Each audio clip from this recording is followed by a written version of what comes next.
बिस्मिल्लाहिर्रहमानिर्रहीम। अस्सलाम वालेकुम नाज़रीन, आप यूट्यूब चैनल देख रहे हैं। मैं इमरान खान हूँ। नाज़रीन, एक ख़बर मैंने आपको देनी है, लेकिन नेक्स्ट वीलॉग में पूरी तहकीकात के साथ आपके सामने मैं ख़बर रखूँगा। लेकिन अब तक की जो सूरत हाल है वो आपको बताता हूँ। आज़म सवाती साहब गए थे इमरान खान साहब से मिलने। आज़म सवाती साहब वो शख्सियत है जिन पर इमरान खान साहब बहुत भरोसा करते हैं, लेकिन आज़म सवाती साहब के अली अमीन गंडापुर साहब से बड़े शानदार ताल्लुकात हैं। मेरे को 3-4 मुलाकातें जो अली अमीन गंडापुर साहब से हुई हैं, उनमें आज़म सवाती साहब तकरीबन हर मुलाकात में ही वज़ीर आला हाउस में मौजूद रहते थे। तो उन्होंने यानी वज़ीर आला हाउस में उनको शायद घर मिला हुआ था, वो वहीं पे रहते थे। तो आज़म सवाती साहब के अली अमीन गंडापुर से बहुत अच्छे ताल्लुकात हैं। वो इमरान खान साहब से जाकर मिले हैं। मिलने के बाद उन्होंने बाहर आकर मुल्क के अंदर बहुत बड़ी बड़ी चीज़ें चल रही हैं, लेकिन उन्होंने बाबर सवाती साहब के खिलाफ स्टेटमेंट दिया और उन्होंने ये क्लेम किया कि बाबर सवाती साहब ने करप्शन की है और एहतसाब कमेटी ने उनको पकड़ लिया है। लिहाजा इमरान खान साहब कह रहे हैं कि उनको अपना ओहदा छोड़ देना चाहिए अगर एहतसाब कमेटी ने उन्हें पकड़ लिया है तो। अब सवाल ये पैदा होता है कि क्या बाबर सवाती साहब करप्ट हैं? तो मैंने अब तक जो इन्फॉर्मेशन इकट्ठी की है वो इतनी क्लियर तो नहीं है, लेकिन ज़्यादा अतराफ से मुझे जो खबर आई है कि जैसे पॉलिटिशियंस होते हैं कि अपने इलाके में, अपने हलके में वो चाहते हैं कि उनकी मर्ज़ी के लोग मौजूद रहें, वहाँ पर वो अपने लोगों के काम करवा सकें, वो इस किस्म का तो है। लेकिन करप्शन के बारे में अभी तक कोई कहानी खोलकर सामने आई नहीं। अब क्योंकि दावा किया गया एहतसाब कमेटी के हवाले से, तो मेरा क्योंकि इनसे रब्ता रहता है एहतसाब कमेटी के लोगों से, और 2 लोगों को मैं बड़ी अच्छी तरह जानता हूँ, जिनमें एक मुसद्दिक अब्बासी साहब हैं और दूसरे जो हैं वो सीनियर लॉयर हैं, वो भी वहाँ पे मौजूद हैं। उनसे मैं रब्ता करूँगा कल दोनों से और उनसे पूछूंगा कि एहतसाब कमेटी के मुताबिक क्या बाबर सवाती साहब वाकई करप्ट है और उनको हटाया जाना चाहिए, क्योंकि इसकी वजह कहानी कोई और बन रही है। खैबर पख्तूनख्वा में इस वक्त ये तासुर है कि अगर किसी वक्त भी इमरान खान साहब अली अमीन गंडापुर को तब्दील करते हैं या हटाते हैं, तो फिर जो बाबर सवाती साहब हैं वो एक तगड़े उम्मीदवार हो सकते हैं वजीर आला के। माजी में इसी तरह कहा जाता था शकील खान के बारे में, लेकिन फिर शकील खान साहब को फारिग कर दिया गया। अब ये जो बाबर सवाती साहब हैं उनके खिलाफ एक नुक्ता नज़र ये है कि वो वाकई में करप्शन कर रहे हैं और उनके खिलाफ एहतसाब कमेटी ने फाइंडिंग्स है उनकी और वो अपनी रिपोर्ट देने वाली है। तो अगर ये बात है तो फिर तो वो जो आज़म सवाती साहब ने कहा वो ठीक है। लेकिन अगर बाबर सवाती साहब बेईमानी नहीं कर रहे और सिर्फ वजह यह है कि वो एक बाअसर शख्सियत है, उन्होंने बड़ा ज़बरदस्त तरीके से, आपको याद है कि अक्टूबर में जब वज़ीर आला खैबर पख्तूनख्वा गायब हो गए थे, तो उस वक्त भी, उससे पहले भी और उसके बाद नवंबर में भी जो सवाती साहब हैं उन्होंने बड़ा ज़बरदस्त तरीके से खैबर पख्तूनख्वा की असेंबली के अंदर एंटी एस्टेब्लिशमेंट तकारीर करवाई थी। इन पे बड़ा दबाव पड़ रहा था, लेकिन इन्होंने वो तकारीर बराह रास्त दिखाई भी थी, सोशल मीडिया पे वो चली भी थी। तो ये एक बहुत बड़ा कारनामा था एक स्पीकर के तौर पे, और उस वक्त से अब तक ये एस्टेब्लिशमेंट की गुड बुक्स में नहीं है। अभी जो आतिफ खान साहब वाला मामला हुआ है, उनको जो एक पोजीशन मिली है उस पर भी गंडापुर साहब ने सख्त रद्द-ए-अमल दिया था। मेरी इतला के मुताबिक जो जुनैद अकबर साहब हैं, उन्होंने ये जो आज़म सवाती साहब का एतराज़ है वो ये है कि जी जो मेरा ज़िला है या जो मेरा इलाका है हज़ारा का, वहाँ पे मेरी मर्ज़ी के बंदे जो हैं उनको ओहदे दिए जाएँ। वो ये चाहते हैं मेरी मर्ज़ी के बंदों को ओहदे मिले। अब वहाँ पे जो सेक्रेटरी जनरल रखा गया वो बाबर सवाती साहब, क्योंकि उनका बड़ा तगड़ा ग्रुप है, उनका रखा गया, और जो सदर रखा गया वो आज़म सवाती साहब के ग्रुप का रखा गया। तो दोनों ग्रुपों को इत्तेहाद के लिए ये जुनैद अकबर साहब ने फैसला किया था मेरी इतला के मुताबिक। लेकिन जुनैद अकबर साहब से अब दबाव जो आ रहा है, तो उस पर उन्होंने भी, मैं ये इन्फॉर्मेशन मैं आपको दे रहा हूँ, उन्होंने जो है वो सेक्रेटरी जनरल को कहा पार्टी के, सलमान अकरम राजा साहब को, कि जी फिर मैं ऐसे तो ऐसे काम नहीं कर सकता, ये मेरा इख्तियार है, मैं जो बंदे लगा रहा हूँ वो वही बंदे लगा रहा हूँ जो पार्टी के वफादार हैं और पुराने इमरान खान साहब के साथी है, उन्हीं को मैं ओहदे दे रहा हूँ जो डिज़र्व करते हैं। और यहाँ पे क्योंकि 2 धड़ों में बड़ी सख्त लड़ाई थी, तो मैंने एक का सदर लिया और वो आज़म सवाती साहब का लिया, और जनरल सेक्रेटरी बाबर सवाती साहब का ले लिया। लेकिन क्योंकि इनकी मुखालफत है तो अपनी मुखालफत में मुझे रगड़ा देंगे, तो ऐसे में काम नहीं कर सकता। उन्होंने भी हाथ खड़े कर दिए। अब नाजरीन, मैं इसके ऊपर पूरी तहकीकात करूँगा और सारी चीज़ आपके सामने रखूँगा कि इसमें कौन जिम्मेदार है और अंदर गेम क्या है।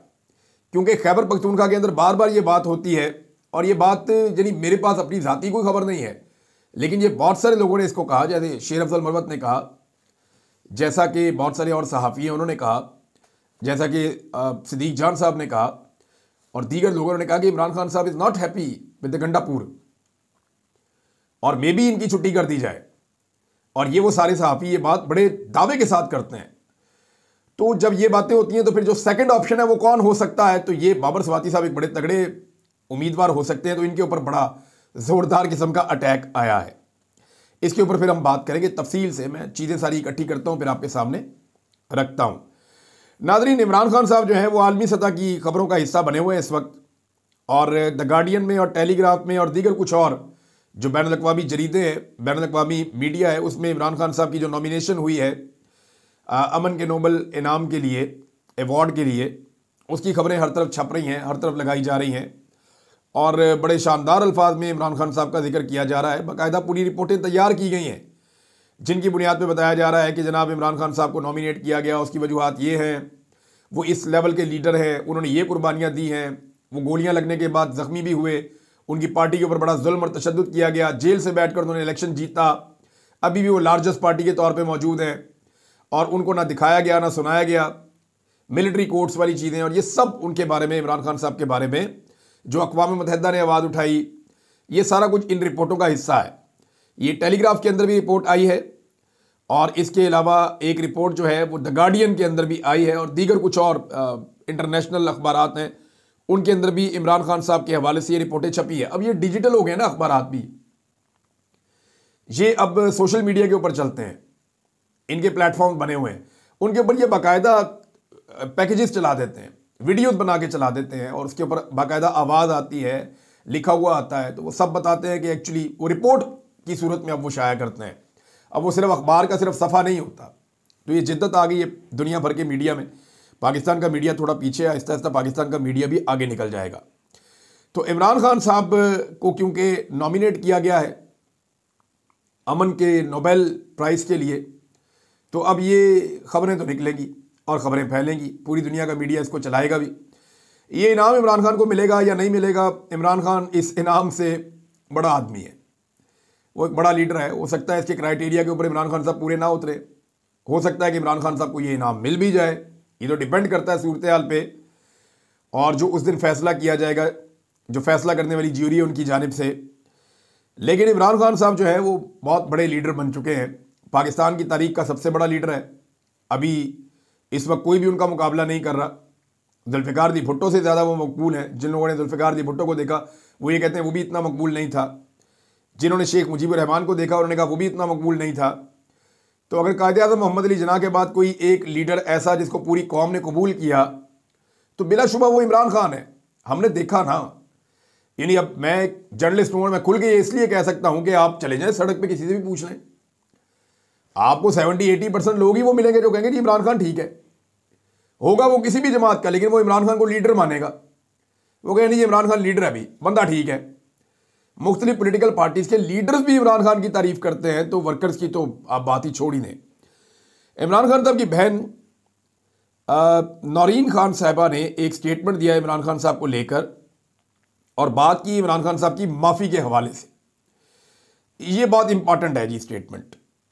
इमरान खान साहब की बहन कहती हैं इमरान खान साहब की माफ़ी के हवाले से, एक वज़ीर ने कहा कि इमरान खान अगर 9 मई की माफ़ी मांग लें तो मामला ख़त्म हो जाएगा। इमरान खान ने जवाब दिया कि सीसीटीवी फुटेज ले आए, साबित कर दें तो मैं माफ़ी मांग लूँगा। लेकिन आज तक ये सीसीटीवी फुटेज पेश नहीं कर सके। इमरान खान साहब पहले दिन से ये कहते हैं कि जी ये एक फॉल्स फ्लैग ऑपरेशन था 9 मई का, हम पुरतशद्दुद जमात नहीं है, पुरअमन जमात है, हमने कभी एक गमला भी नहीं तोड़ा, हमने कभी लड़ाई नहीं की। हमारे ऊपर जब जब हमला हुआ तो बाद औक़ात कारकुनों ने मुज़ाहमत की, बस सिर्फ इतनी चीज़ है। और जब आप एक साबिक वज़ीर आज़म को गिरेबान से पकड़ के घसीटेंगे और वो भी गैर कानूनी तौर पे, और एक गैर आईनी और गैर कानूनी हरकत करेंगे यूनिफॉर्म में लोग, और वो साबिक वज़ीर आज़म को गिरेबान से पकड़ के घसीटेंगे, तो लोगों का रद्द-ए-अमल किसी भी गैरतमंद सोसाइटी के अंदर आएगा। कोई भी गैरतमंद मुल्क होगा, गैरतमंद कौम होगी, तो वो एक साबिक वज़ीर आज़म को गिरेबान से पकड़ के घसीटने के ऊपर गैरत खाएगी और रोला डालेगी। और अगर इमरान खान जैसा लीडर होगा तो फिर तो ज़रूर शोर मचेगा। क्योंकि देखें ना, इमरान खान को ये कौम 50 साल से जानती है। नवाज शरीफ के साथ हुआ ना, उनको हथकड़ियाँ बांध के जहाज़ में ले गए थे, लेकिन मियाँ साहब उस वक्त डील करके जा रहे थे, तो हथकड़ियाँ डाल के जहाज़ में ले गए तो डील करके जा रहे थे ना भाई। एक बंदा डील करके जा रहा है तो हथकड़ियों में चला जाए चाहे घुंघरू पहन के चला जाए, उससे क्या फ़र्क पड़ता है भाई, वो तो डील करके जा रहा है। इमरान खान ने डील नहीं की, और वो कौम के साथ खड़ा रहा और उसने कौम से किया हुआ अपना वादा पूरा किया, जबकि मियां साहब ने हर दफ़ा कौम से किया हुआ वादा तोड़ दिया। अब नाज़रीन, एक और जो ब्रेकिंग है वो बहुत बड़ी खबर है, और ख़बर यह है कि डोनाल्ड ट्रंप का एक करीबी साथी, ये जनाब अब पाकिस्तान आ रहा है। अमेरिकन कांग्रेसमैन पाकिस्तान का दौरा करने जा रहे हैं, इनमें कुछ और लोग भी हैं, जहां वो तहरीक इंसाफ से भी मिलेंगे, इमरान खान से मुलाकात की भी वो कोशिश करेंगे, और अगर पाकिस्तान के हुक्मरानों से भी मिलेंगे। इसके बाद मुकम्मल रिपोर्ट अमेरिकी हुकूमत को पेश की जाएगी। अच्छा, अब ज़रा आप गौर करेंगे पाकिस्तानी डॉक्टर से मिलने के पीछे फिर मकसद क्या था, ज़रा समझें इसको भी आप। ये जो पाकिस्तानी डॉक्टर से आईएसआई ने मुलाकातें की हैं, इनसे ये भी तो तासुर देंगे जी। थोड़े दिन पहले उनके लोग आए थे ओवरसीज़, जो अमेरिकन ने, देखे ना, अमेरिकन ने जब सेनेटर्स ने आना है तो उन्होंने आने के बाद कहना क्या है, उन्होंने कहना जी कि ओवरसीज़ पाकिस्तानी जो वहाँ रहते हैं अमेरिका में, वो हमें बहुत ज़्यादा कहते हैं, उनके बड़े तहफ़्फ़ुज़ात हैं। तो आगे से पाकिस्तान की जो मिलिट्री एस्टेब्लिशमेंट है, उन्होंने क्या कहना है, उन्होंने कहना जी वो ओवरसीज़ पाकिस्तानी जिनके तहफ़्फ़ुज़ात हैं, उनके जो मेन लोग हैं 4-5, उनको हमने बुलवाया था, वो आए थे, उनके साथ हमारी बड़ी अच्छी निगोसिएशन चल रही हैं, आप बेफिक्र रहें, ये हम अपना मामला हल कर लेंगे और आपको शिकवा शिकायत नहीं होगी। यानी बड़ा अच्छा बंदोबस्त पाकिस्तान की मिलिट्री एस्टेब्लिशमेंट ने किया। लेकिन पाकिस्तान तहरीक इंसाफ ने इसके ऊपर जिस तरह का रद्द-ए-अमल दिया है, उससे अब चीज़ किसी और तरफ चली गई है। और DGISI ने जिस तरह की बातें उस मीटिंग के अंदर कर ली हैं, बहुत सारी, कुछ मंजरे आम पे आ गई हैं, कुछ आनी है, तो उसमें बड़ी खौफनाक बातें भी हैं जो किसी नुक्ता नज़र से एक जमहूरी मुल्क में या जमहूरी मुआशरे में नहीं हो सकती। लेकिन उन्होंने बहुत सारे एतराफ़ किए हैं कि हम हमेशा धांधली करते हैं, हम हमेशा धांधली करके हुकूमत बनाते हैं, हमारे फौजी ज़्यादा शहीद हो रहे हैं, हम कम बता रहे हैं, हम इमरान खान से आसिफ जरदारी को बेहतर समझते हैं। ये सारे एतराफ़ जुर्म है एक तरह के। यानी आप खुद ये कह रहे हैं कि हम ये कर रहे हैं और हम ये समझते हैं, हालांकि आपका इसमें किरदार कोई नहीं होना चाहिए। उसूलन ये काम सियासतदानों का है, सियासतदानों को करना चाहिए, और पूरा एक सिस्टम होता है हर मुल्क के अंदर, इसमें काम होता है। अब नाजरीन, ये जो ट्रंप के साथी हैं, ये ट्रंप के साथ आप इनकी तस्वीर भी देख लें। ये कांग्रेसमैन है जैक ब्रैगमैन, और इन्होंने पहले भी पाकिस्तान तहरीक इंसाफ के बहुत सारे लोगों से मुलाकातें की हैं। गालिबन जब आरिफ अलवी आए थे, उनसे भी इनकी मुलाकात हुई थी मेरे ख्याल में। उन्होंने कहा कि मैं पाकिस्तान जा रहा हूँ, मैं वहाँ ज़्यादा से ज़्यादा मुलाकातें करूँगा और हक़ाइक़ पर मबनी राय अमरीकी हुकूमत से शेयर करूँगा, फिर सफारती सतह पर इक़दामात उठाए जाएंगे। तो नाज़रीन, ये है डेवलपमेंट। अब देखें इसमें से कुछ निकलता है या नहीं, लेकिन मुईद पीरज़ादा साहब ने मिस्टर जैक का इंटरव्यू किया है, और उस इंटरव्यू में उन्होंने पूछा उनसे 2-4 चीज़ों को कि आप PTI को मिलेंगे, वो लार्जेस्ट पार्टी है, उनके साथ ज़्यादती हुई है, उनके बड़े तहफ़्फ़ुज़ात हैं। उन्होंने कहा जी बिल्कुल, मैं उनसे क्यों नहीं मिलूंगा, मैं ज़्यादा से ज़्यादा लोगों से मिलने की कोशिश करूंगा। फिर उन्होंने कहा जी कि हम इमरान खान से मिलने की कोशिश करेंगे, और इमरान खान से मुलाकात के लिए हुकूमत पाकिस्तान से हम बाकायदा दरख्वास्त करेंगे कि हमें इमरान खान साहब से मिलवाया जाए। ये एक डेवलपमेंट है जो आने वाले दिनों में होने जा रही है, इसके ऊपर भी हम नज़र रखेंगे। ये लोग पहुँचते हैं, पहुँच के पाकिस्तान में क्या करते हैं, मामला किस तरफ जाते हैं। एक और ख़बर है कि अख्तर मिंगल साहब से हुकूमती वफ्द ने मुलाकात की है।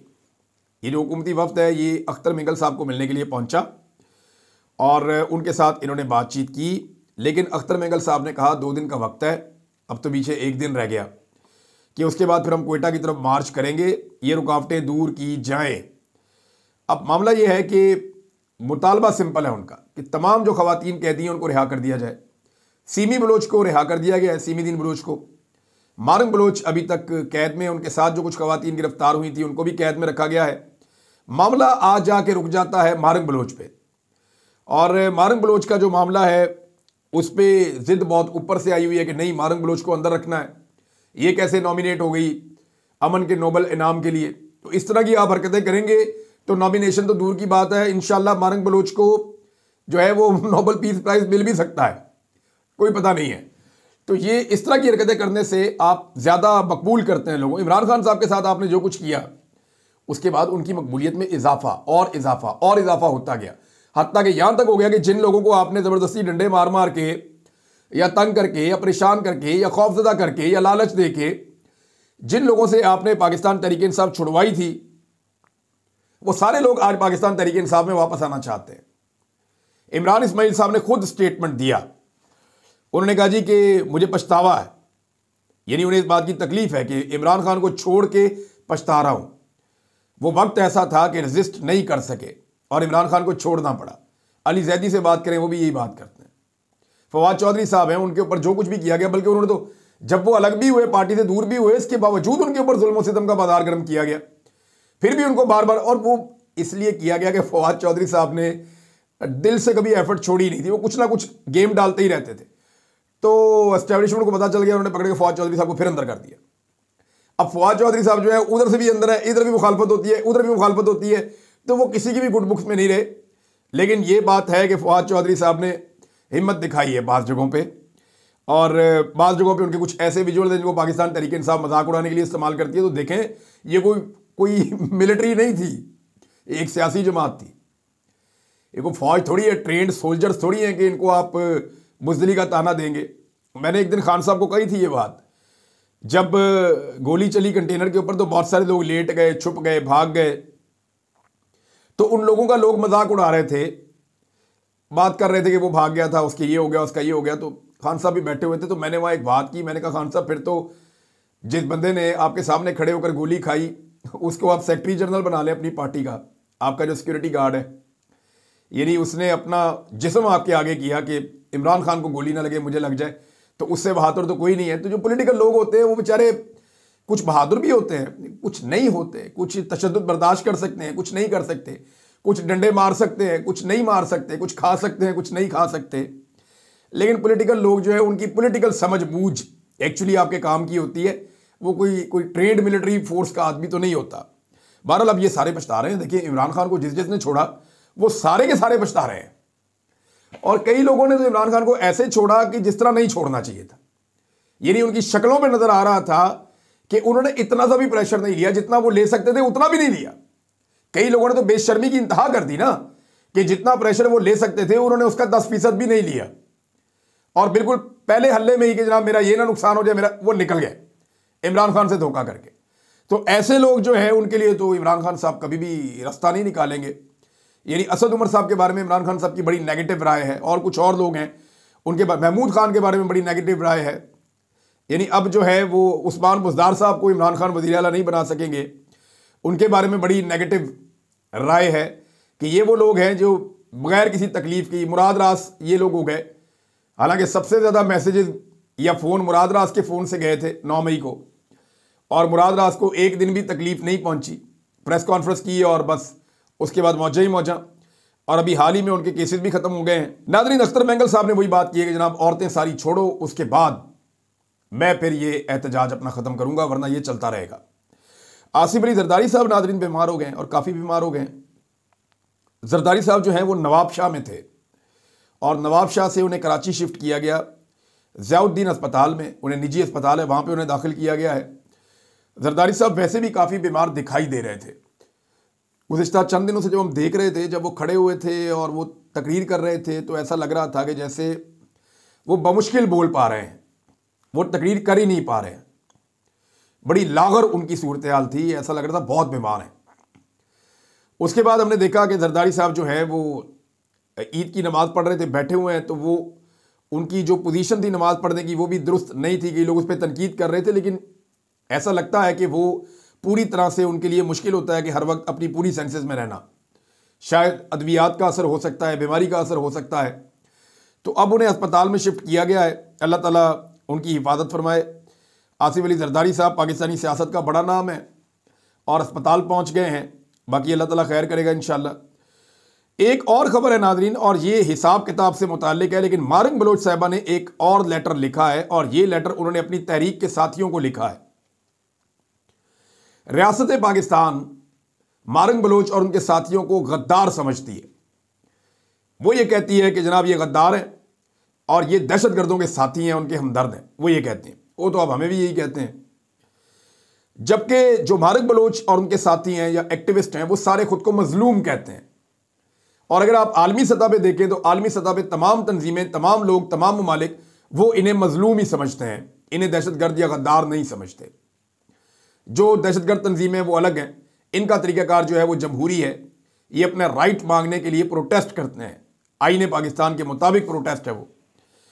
अच्छा जी, अब इन्होंने जो ख़त लिखा वो ये लिखा कि मेरे बाशऊर, बाअमल और बहादुर साथियों, मुझे मालूम है कि हक़ और इंसाफ की जद्दोजहद बहुत मुश्किल और कठिन होती है। अपने हुकूक और इंसाफ के लिए लड़ने के लिए हमें फूलों पर नहीं बल्कि कांटों पर चलना होता है। और मुझे फ़ख्र है कि आज मेरे साथियों ने मुश्किल और सख्त हालात को खंदा पेशानी से कबूल किया है और इंतहाई बहादुरी के साथ डटे हुए हैं। फिर उन्होंने यानी मुख्तलिफ़ तरीक़ों से अपने साथियों को मुखातिब किया। एक जगह पे कहा मेरे हमवतनों, एक जगह पे कहा मेरे मुस्तकिल मिजाज साथियों, हमारी बका इसी जद्दोजहद में है और ख़ामोशी में हमारी इज्तमाई मौत है। हमें इश्तियाल दिलाने और हमारी पुरअमन जद्दोजहद को सबूताज करने के लिए कई हथकंडे इस्तेमाल किए जा रहे हैं, लेकिन हमने अपनी पुरअमन जद्दोजहद से पीछे नहीं हटना और गैरों के रहमो करम पे हमने अपने आप को नहीं छोड़ना। और आपने मासूम बच्चों, बहनों और बुज़ुर्गों का हौसला बनना है, हर एक की पुकार पर लब्बैक कहना है, इन्हें गैरों के रहमो करम पर नहीं छोड़ना, इनकी जद्दोजहद में आपने शामिल होना है। मेरे दोस्तों, एक जगह पे उन्होंने ये कहा और फिर आखिर में, ये बहुत लंबा लेटर है लेकिन मैं इख्तिताम कर रहा हूँ इसका, उन्होंने कहा ये मेरा पुख्ता ईमान है, कामयाबी हमारी होगी। जद्दोजहद जिंदाबाद, मुज़ाहमत जिंदाबाद, बलोच कौम जिंदाबाद। आप सब सलामत रहें। डॉक्टर महरंग बलोच, हाजा जेल, कोयटा, 28 मार्च 2025। इन्होंने बहुत जिंदाबाद के नारे लगाए। एक नारा मैं भी लगाता हूँ कि बलूचिस्तान जिंदाबाद, मेरे बलोच गयूर पाकिस्तानी जिंदाबाद, पाकिस्तान जिंदाबाद। रियासत पाकिस्तान को ये सोचना पड़ेगा कि वो अपने गयूर बलोच ख़ानदानों के साथ, वहाँ के जो पश्तून हैं उनके साथ और बलोचों के साथ किस तरह का रवैया रखे हुए है। क्यों उन्हें महरूम रखा गया है वसाइल से, क्यों उनके लिए एक अलग पाकिस्तान बनाया गया है। रियासत को उनकी बात सुननी पड़ेगी, उनके ज़ख्मों पे मरहम रखना पड़ेगा, उनके दुखों का मदावा करना पड़ेगा, जबरी गुमशुदगियों की पॉलिसी को तर्क करना पड़ेगा।